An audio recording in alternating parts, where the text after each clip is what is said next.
Today, I'll be discussing how I trained up for a half marathon and how I've integrated running into my hybrid training routine. I'll be running through what got me into running and what my training looked like for the half marathon, some of the challenges and benefits that I felt I got from running training, as well as how you can integrate running into your hybrid training routine. To kick things off, I want to talk about the fact that I was running well before I ever trained for a half marathon.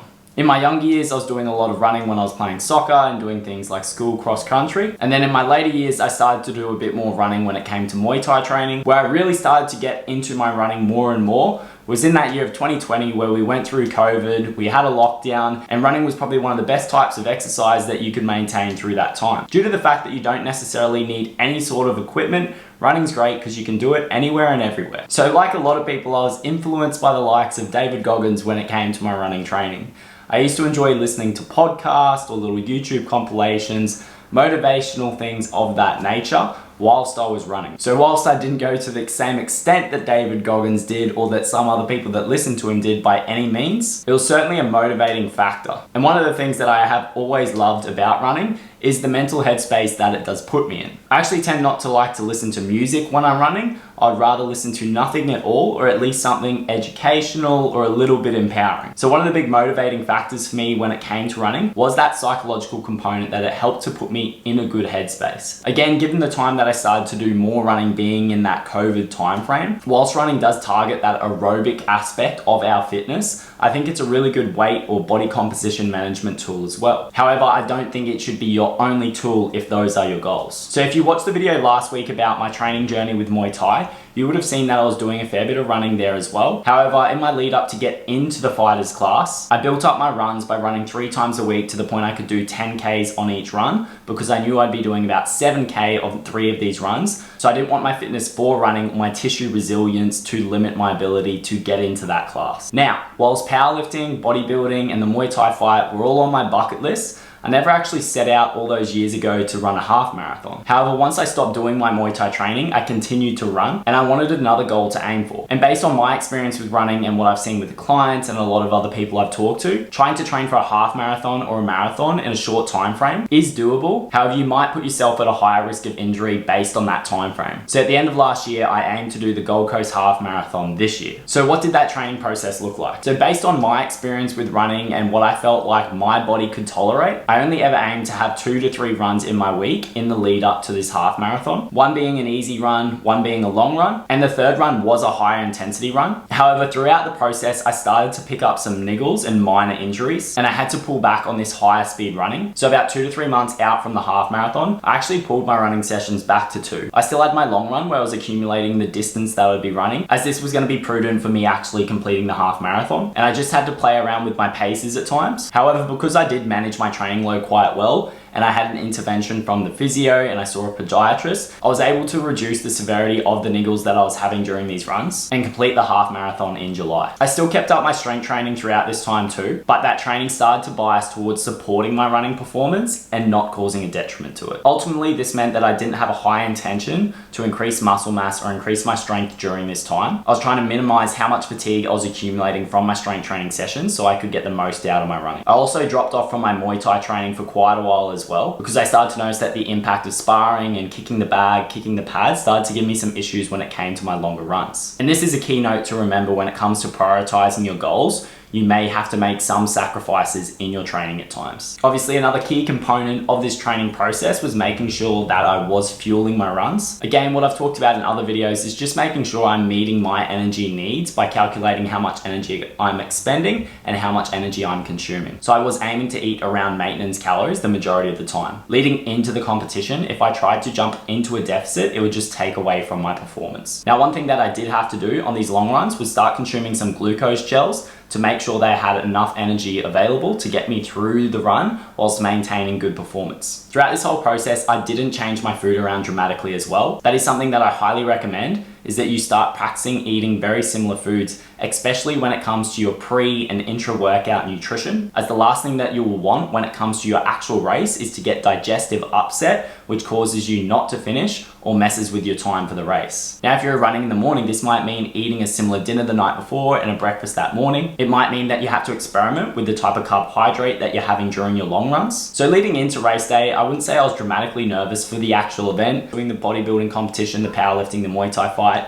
I got used to actually working up towards a sports event and getting through, and I knew I had confidence in my abilities to actually complete the task that I've been training really hard towards. However, my biggest worry was just running in such a massive crowd of people. There is thousands of people that compete in this event, and I'm so used to running on my own. Now, something that I did do leading into the race 2 to 3 weeks out was starting to taper my training volume down so I could reduce my fatigue and increase my performance. Now, the week of the actual half marathon, my calories were at maintenance or even in a slight surplus, and my training volume was at its lowest. Now, rather than just try carb load the night before you run, throughout this whole week, I was eating a lot of carbohydrates, as this is a better way for you to increase your glycogen stores so you've got more energy available for this harder run, but also because you don't want to be stuffing yourself the night before, because again, this may cause you some digestive upset when it comes to the actual race. So the morning of the event, we had to wake up pretty early. I think it was around the 4 a.m. mark.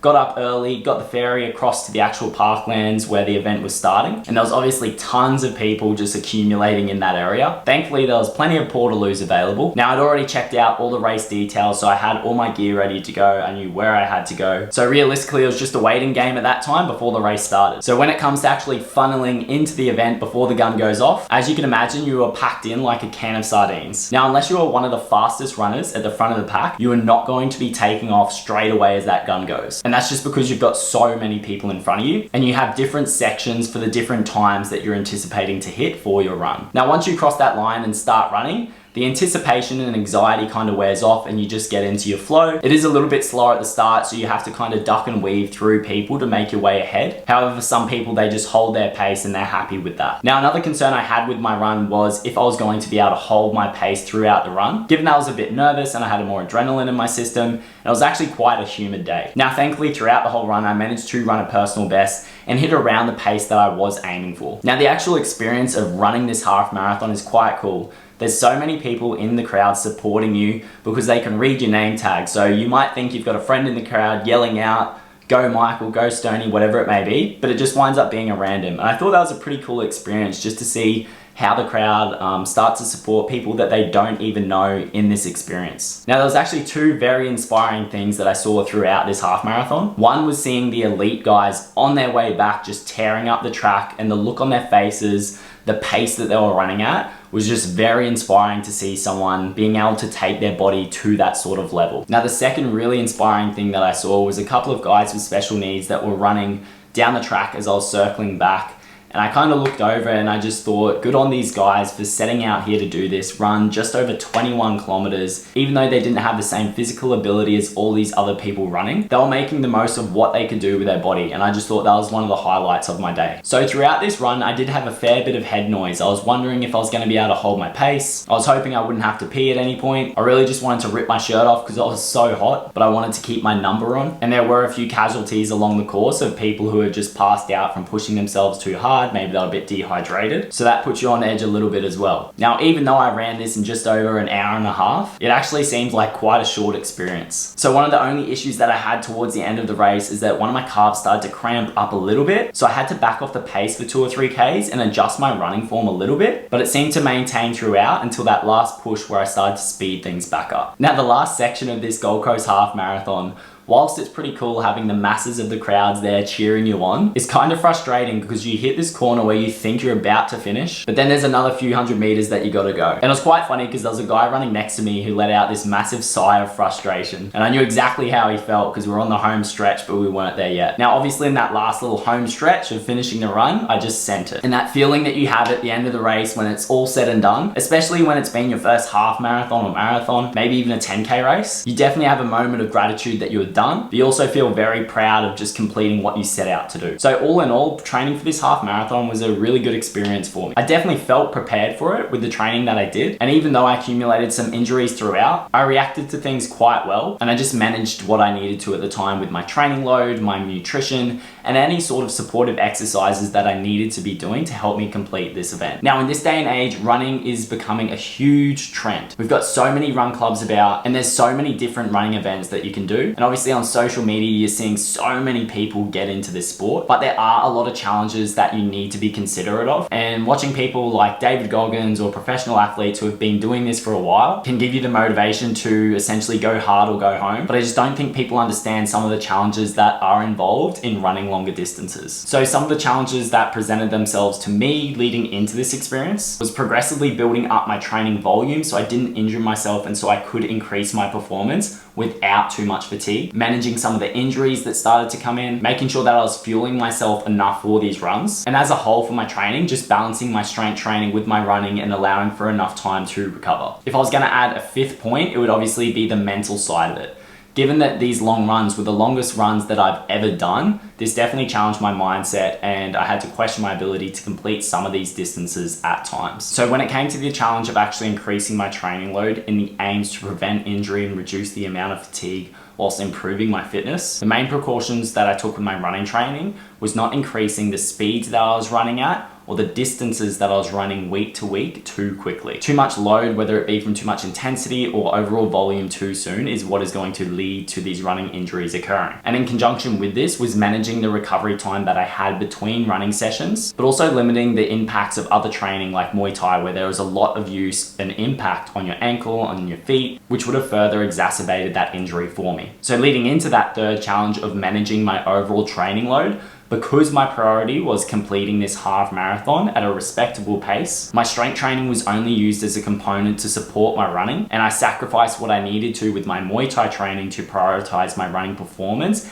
and also nurture this injury that I was carrying, or at least prevent it from getting any worse. And bouncing back on that other fact that I just made sure I wasn't increasing my training volume or increasing my running speeds, and if I needed to, pulling those running speeds back and increase my paces as I started to get further through the run. Now on the fourth point, on the nutrition side of things, what I previously mentioned was a big challenge was maintaining my energy throughout these long runs. Now whilst I was making sure I was eating enough food throughout the whole week, I had to make sure that I was getting more fuel in on this training day, but also the day prior to make sure I had enough energy coming into this workout. Now basically what that meant was just increasing my carbohydrate intake a little bit the day prior, and then also on the day that I was running. Just to add to the nutrition side of things, another challenge obviously with these longer runs is the fact that I was sweating for longer periods of time. So if I had greater amounts of sweat loss in these sessions, I just made sure I made up that water intake throughout the day. So given that I was on these longer runs losing a lot more sweat, I just made sure I accommodated that by increasing my water intake throughout the day. Now when it comes to the mindset side of things, there was no real secret that got me to finishing this. I just embraced the fact that it was going to be uncomfortable on some of these longer runs. I embraced the fact that the event itself was going to be uncomfortable, and I've proven to myself before when I've trained up for certain events that I can do this. And that is what is such an important part of this, is just improving your self-confidence through endeavors like this to prove to yourself that you can do the next thing, and the next. So I never really had any major doubts that I would finish the event. The only thing that made me think I may not would be an injury. If I was going to give you any sort of advice based on this challenge with your mindset, it could be just doing things on a daily or weekly basis where you can prove yourself that you can do something that you haven't done before, so you can build that self-confidence. But you can also start to educate yourself a little bit more by listening to audiobooks and podcasts, content that actually discusses your own psychology and helps you to develop a better understanding of your own mindset and what you can do to develop that in future. All right, so let's discuss some of the physical benefits that I gained from training up for this half marathon.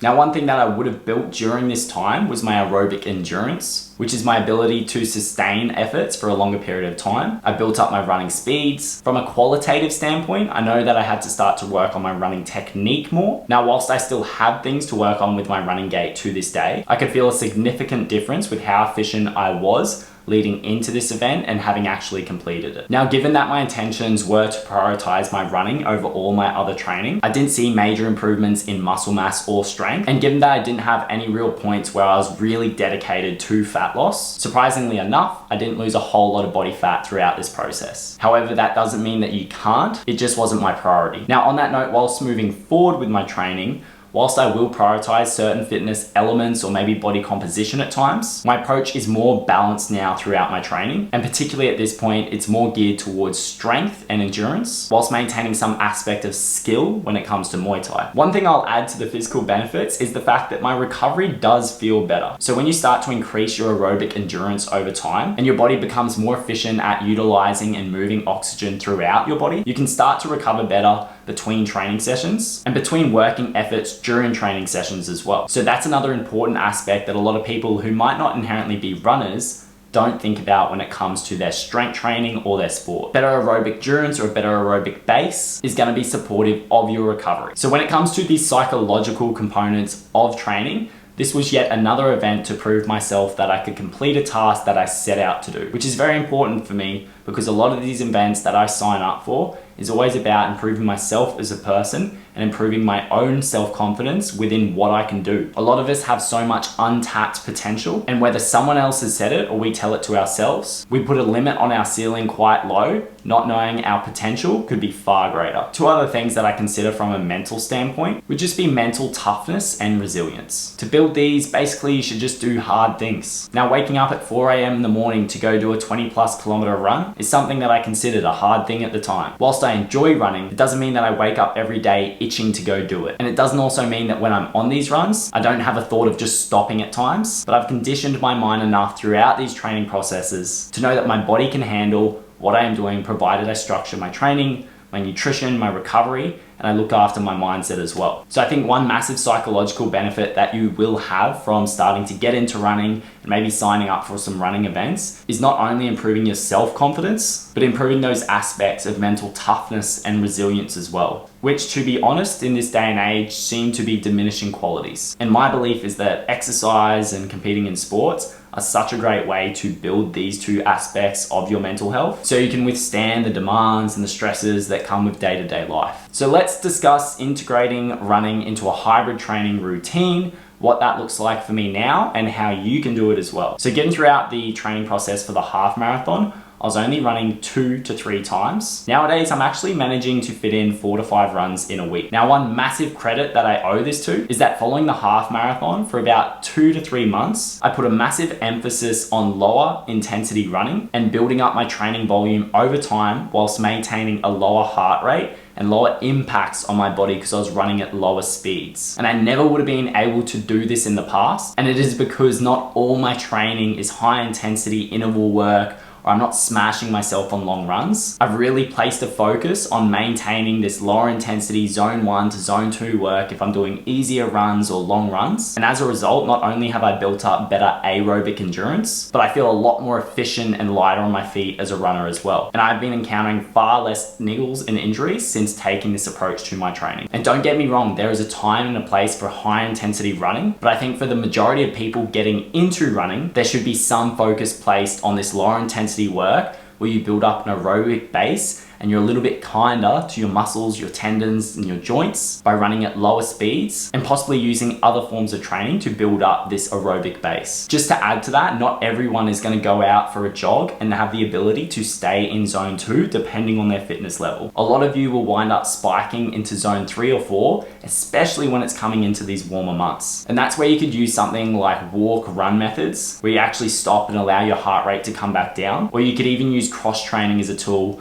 jumping on the stationary bike, the elliptical, something like that, where you can actually maintain a lower heart rate and start to build up that training volume over time so you can spend more time in zone 2. So at this point, I have one very long run in the middle of my week. I have an easy run on the weekends, and I've started to experiment with more high intensity running. Given that my muscles, my tendons, my joints can handle this more now, I can expose myself more to that stimulus without as much wear and tear and having to stop. Another thing that I've started to get into a little bit is some trail running. Now, I haven't been doing this every week, and again, I've just got to be conscious of my overall training load. But to me, doing this with a couple of friends or having even just done a little social run club are really important parts of this, because running's got a really great community as well. And I don't necessarily think that all your runs have to be super serious. You still got to acknowledge what you need to do as an individual in the lead up to events and make sure that you're not suddenly adding in too many fast runs or too much overall running volume as a whole. But I'm also starting to see that having more of these social runs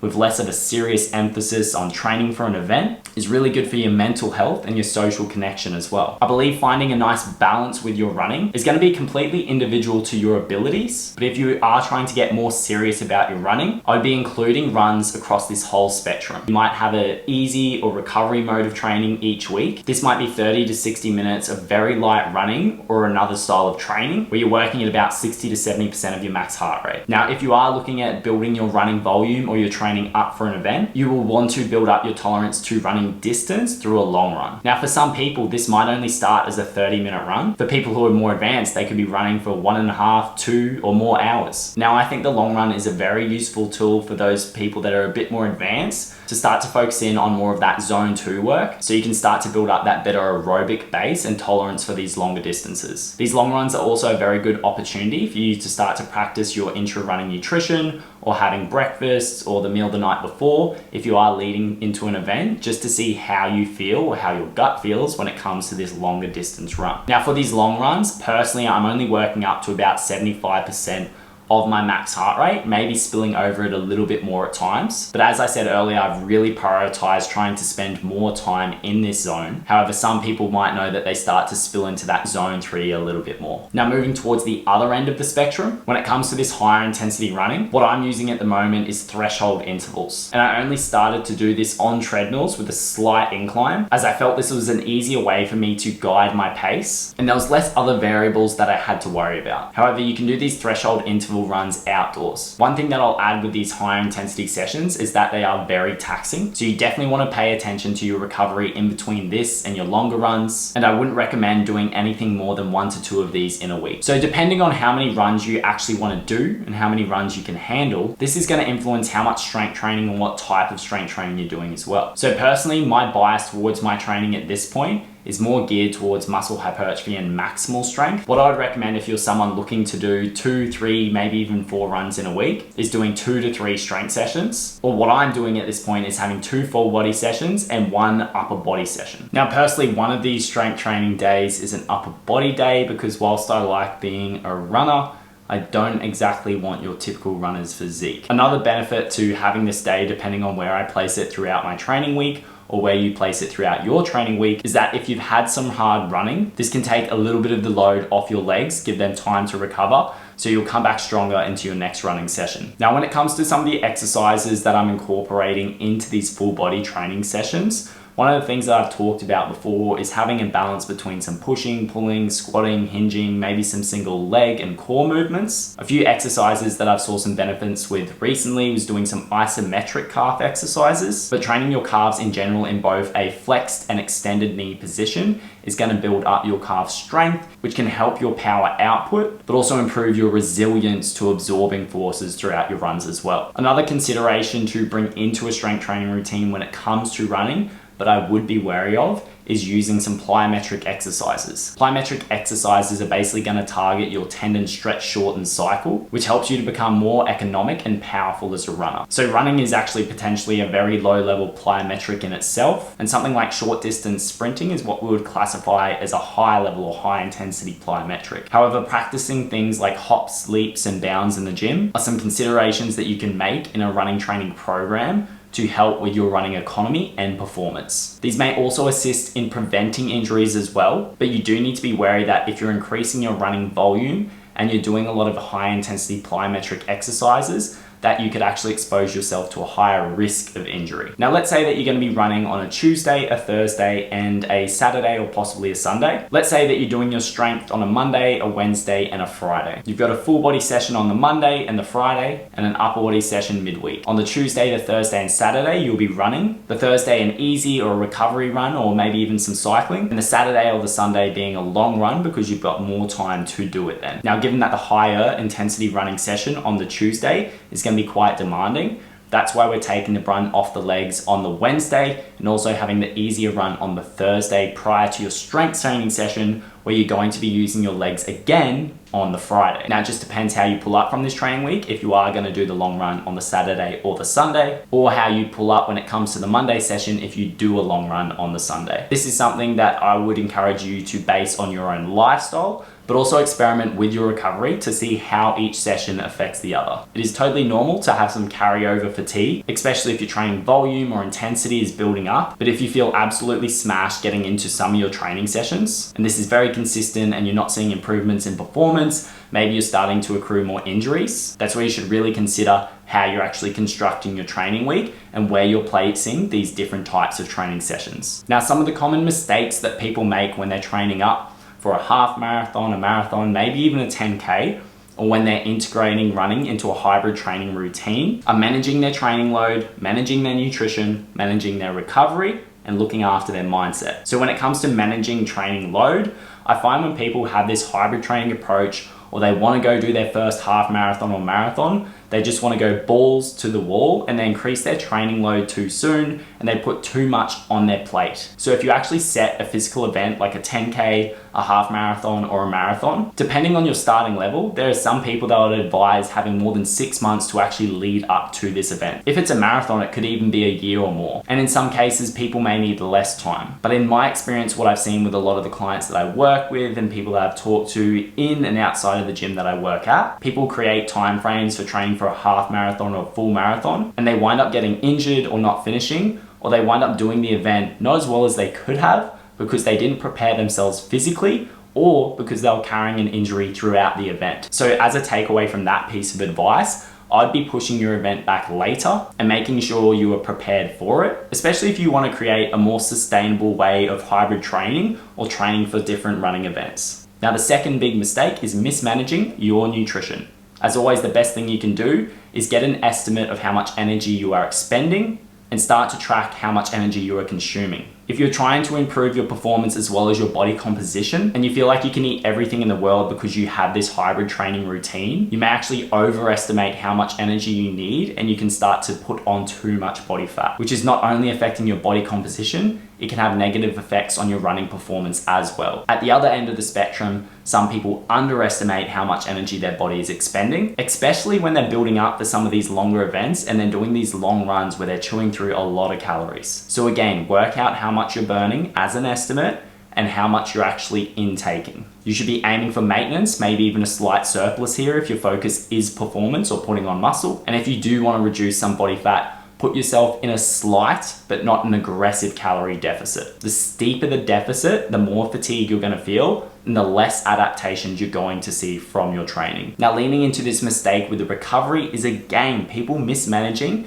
their training load, but also their nutrition as well as their sleep. We've already discussed managing your training load. So it's making sure that you're not putting too much on your plate, but also considering things like deloads or reduced weeks or blocks of training volume to allow your body to recover and adapt so you feel sharper leading into that next training block or training week. When it comes to your nutrition, as we just discussed, making sure that you are eating an adequate amount of energy. If not, you're in a surplus. If you are trying to reduce body fat, making sure that deficit isn't massive so it doesn't detrimentally take away from your performance and enhance how much fatigue you're accumulating from your training. Now, both overtraining and underfueling can affect your sleep. So what we want to prioritize here, as always, and as cliche as it sounds, is meeting that minimum standard of 8 hours sleep per night, but also starting to assess the quality of your sleep. Are you waking up multiple times through the night? Do you feel well rested when you wake up in the morning? Whilst your training and your nutrition can affect your sleep, any other form of stress in your life can be impacting this too. One of my biggest recommendations for improving your sleep is creating a routine where you have a set bedtime and a set wake time. Start practicing better sleep hygiene by reducing all the bright lights in your house before you go to bed,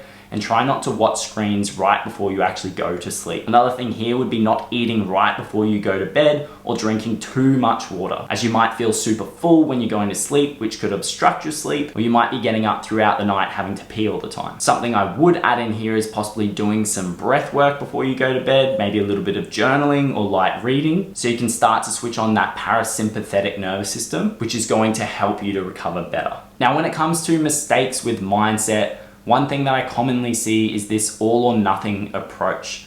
Again, we're always trying to aim for balance, and that's not just limited to your training and nutrition. There's so many different things in life that need that. What I mean by this though is that maybe you are someone with lofty training goals and a lot more of your time and energy actually biases towards your training. If you're someone that's super busy or you have a family, you may have less time availability for training. Based on your body composition goals, the balance you find when it comes to nutrition may be less or more restricted, depending on if you're trying to put on muscle, maintain weight, or reduce body fat. However, thinking in extremes when it comes to your training, your nutrition, your lifestyle, and your recovery, trying to do too much all at once, or not enough of anything, or prioritizing your training and not your nutrition and recovery is going to lead to suboptimal results. So the question I would encourage you to ask yourself here is, what is my balance when it comes to training, nutrition, recovery, with respect to the lifestyle that I live? Because what you might actually want to do may not suit your lifestyle at this point in time. All right, guys, I hope you enjoyed this video today on my experience training up for a half marathon,